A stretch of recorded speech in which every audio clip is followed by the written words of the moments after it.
Olá, pessoal! A nossa aula de hoje vamos ver um novo assunto, que é os gases da atmosfera, a composição do ar. Então, no início do surgimento do planeta Terra, a Terra não havia atmosfera, a atmosfera não existia. O surgimento da atmosfera ocorreu a partir do início da fotossíntese, que é realizado pelas plantas, e também através da emissão de gases pelos vulcões. Então, conforme o surgimento desses fenômenos que ocorrem naturalmente, foi aí que surgiu a atmosfera. A atmosfera tem relação com a existência de vida no planeta Terra. A presença de gases, como o gás carbônico, ajuda a manter a temperatura média constante e em torno de 15 graus Celsius na superfície da Terra. Então, a atmosfera é um elemento muito importante para a nossa sobrevivência. É ele que vai trazer o gás que necessitamos para a nossa respiração, para a nossa sobrevivência, e também vai manter a temperatura constante, a temperatura média da superfície da Terra. Então, os principais gases que compõem o ar atmosférico é o gás nitrogênio, o gás oxigênio, o gás carbônico e o vapor de água. Então, observem aí nessa imagem que o gás nitrogênio é o gás que compõe a maior parte do ar atmosférico.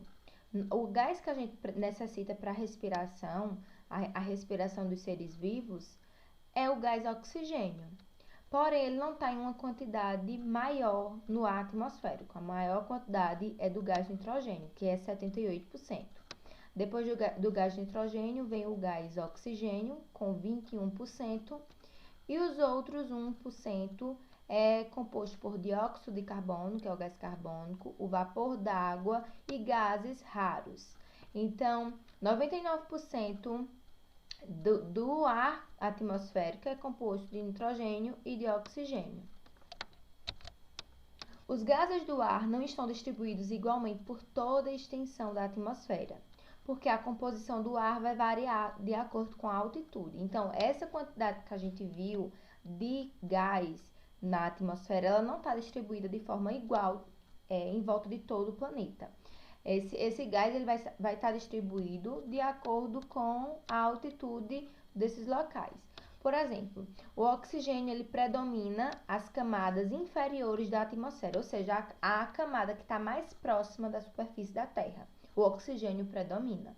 Já o vapor de água, ele vai variar de acordo com o local e com o clima. Lugares mais secos, o vapor de água vai ser menor. Lugares mais úmidos, o vapor de água vai ser maior. Características de alguns componentes do ar. O gás nitrogênio é um gás abundante na atmosfera, ou seja, é o gás que tem a maior quantidade no ar atmosférico. Ele é um gás que não se combina facilmente com os outros compostos, por ser muito estável. Então, ele é um gás que ele não se mistura facilmente. Você sabia? Algumas bactérias, elas usam o gás nitrogênio do ar, e com isso formam nitratos. Nitratos é uma substância que fixa nas raízes das plantas até chegar até os consumidores. Então, essa substância que pode chegar aos consumidores, ela pode chegar em forma de medicamento, através das raízes dos alimentos, entre outros. O gás oxigênio. A maioria dos seres vivos, eles precisam desse gás, do gás oxigênio, para a manutenção da vida, ou seja, para a respiração. O gás oxigênio também participa do processo de queima ou combustão. Materiais que queimam são chamados de combustíveis, por exemplo, madeira, carvão e gasolina. Então, esses materiais, eles só vão queimar, só vão sofrer essa combustão se tiver oxigênio. Então, no caso desses materiais, eles são chamados de combustíveis, e no caso do gás oxigênio, que é a matéria principal para esse processo, é chamado de comburente. Uma combustão só acontece quando se fornece energia, por exemplo, uma faísca elétrica ou uma pequena chama. Essa fonte de energia é chamada de fonte de ignição, ou seja, uma coisa só vai pegar fogo se tiver uma faísca de fogo e se tiver oxigênio. Se não, isso não acontece. Como a gente já viu na Idade da Pedra, muito antes da existência de isqueiros, de palito de fósforo, que as pessoas faziam fogo batendo uma pedra na outra. Quando tá batendo, tá vendo esse atrito aqui de duas pedras, sai faísca de fogo. Por isso que acontecia de pegar fogo no material que eles desejavam. Além da faísca de fogo, é necessário também do gás oxigênio. Gás carbônico. Apesar de apresentar pouca quantidade no ar, é um gás que participa de diversos processos importantes para os seres vivos. Um deles é a fotossíntese. O gás carbônico ele é um dos elementos necessários para a realização da fotossíntese. O gás carbônico ele retém na atmosfera parte da energia que a Terra recebe do Sol com um fenômeno chamado efeito estufa. Então, nessa camada aí, do efeito estufa, o gás carbônico ele está agindo. Ele vai reter toda a energia solar para que não atinja a Terra. Isso vai ajudar a gente em quê? Vai ajudar a nos proteger de problemas causados pelos raios solares, problemas de pele, problemas oculares, vários outros problemas. Então, para a nossa sobrevivência, o gás carbônico também é muito importante, pois uma planta ela só realiza seu processo completo de fotossíntese com a presença do gás carbônico. Os elementos para a fotossíntese são o gás carbônico, água e substâncias que tenha no solo, além da luz solar. Então, se não tem um desses elementos, não vai ter produção de oxigênio, já que a fotossíntese é o processo de produção de oxigênio, que é um elemento fundamental para a nossa sobrevivência, para a sobrevivência dos seres vivos através da respiração. O vapor de água, que ajuda a regular o clima por meio do ciclo da água. Em algumas regiões do planeta, como a Amazônia, a quantidade do vapor de água no ar é maior, por isso esses locais são úmidos. Locais como floresta, pantanal, onde tem muitas plantas, são locais úmidos, então são locais que têm um vapor de água numa maior quantidade. Já locais onde a quantidade de vapor de água é baixa, são locais com clima muito seco, como o caso do sertão nordestino e os desertos. São locais que não são úmidos, são secos.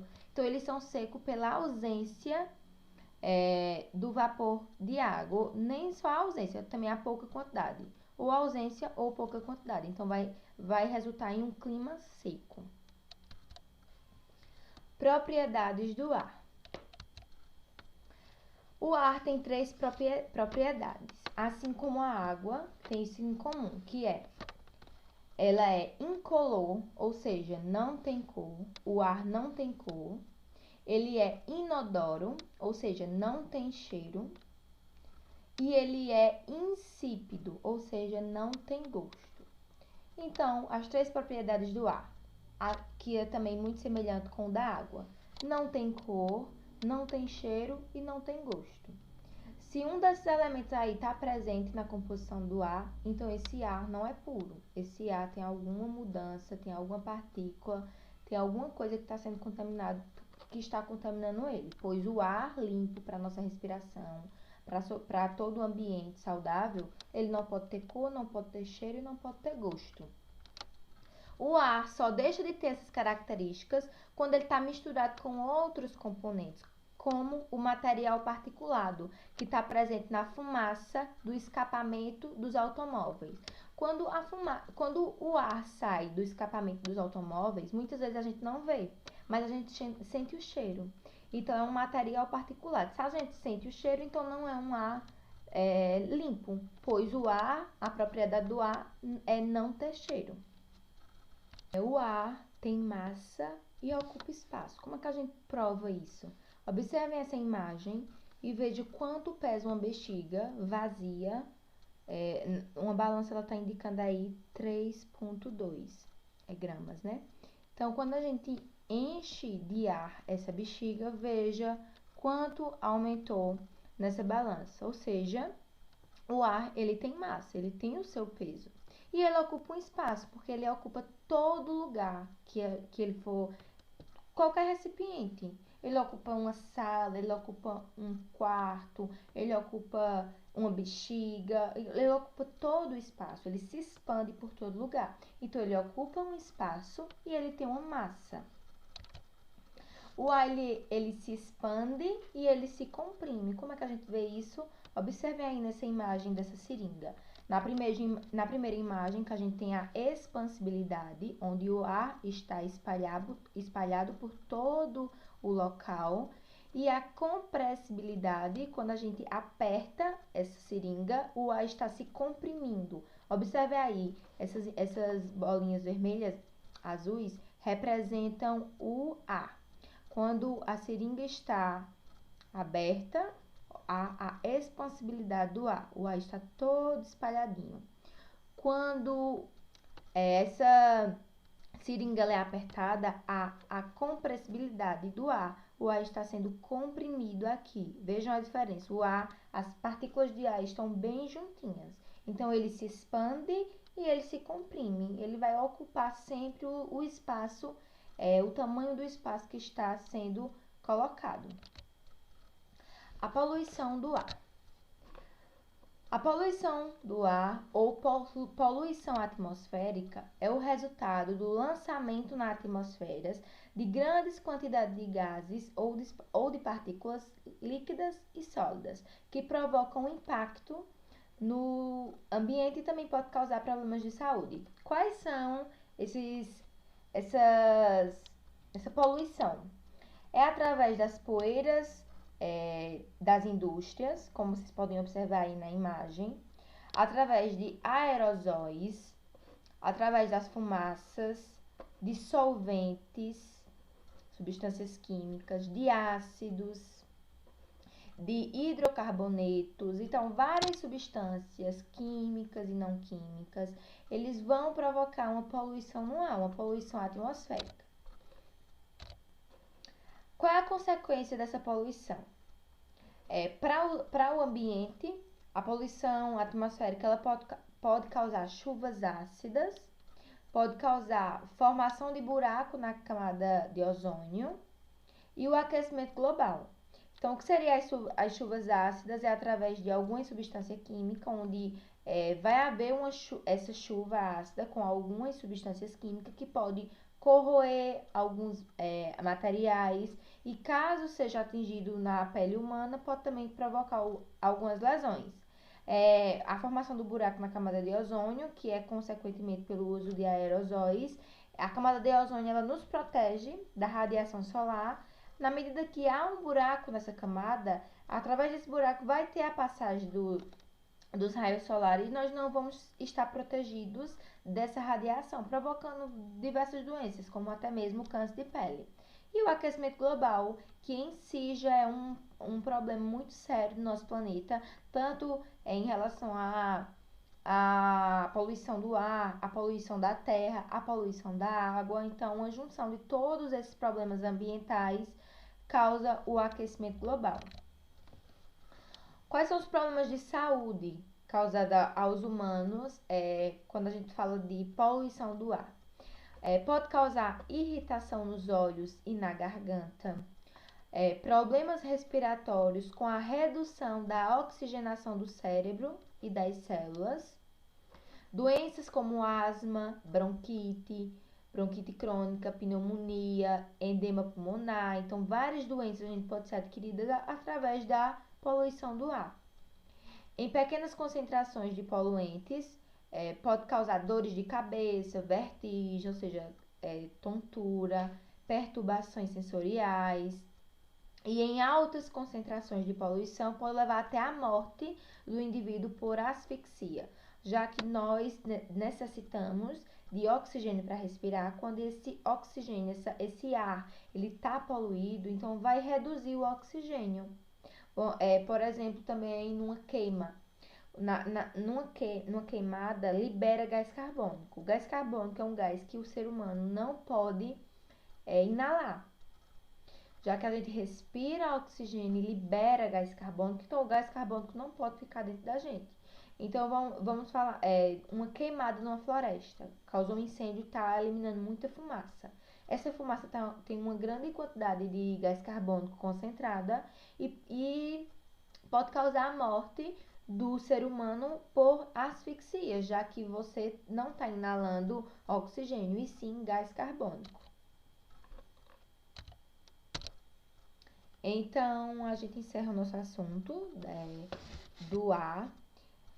Caso tenha alguma dúvida, vocês podem voltar esse vídeo quantas vezes quiser. Caso a dúvida persista, vocês entrem em contato comigo para tirar essas dúvidas. E assim que tiver tudo esclarecido, que tiver entendido o conteúdo, é que vocês vão fazer a atividade, certo? E prestem atenção nas questões, prestem atenção no conteúdo. Qualquer dúvida, entre em contato comigo, certo? Beijo!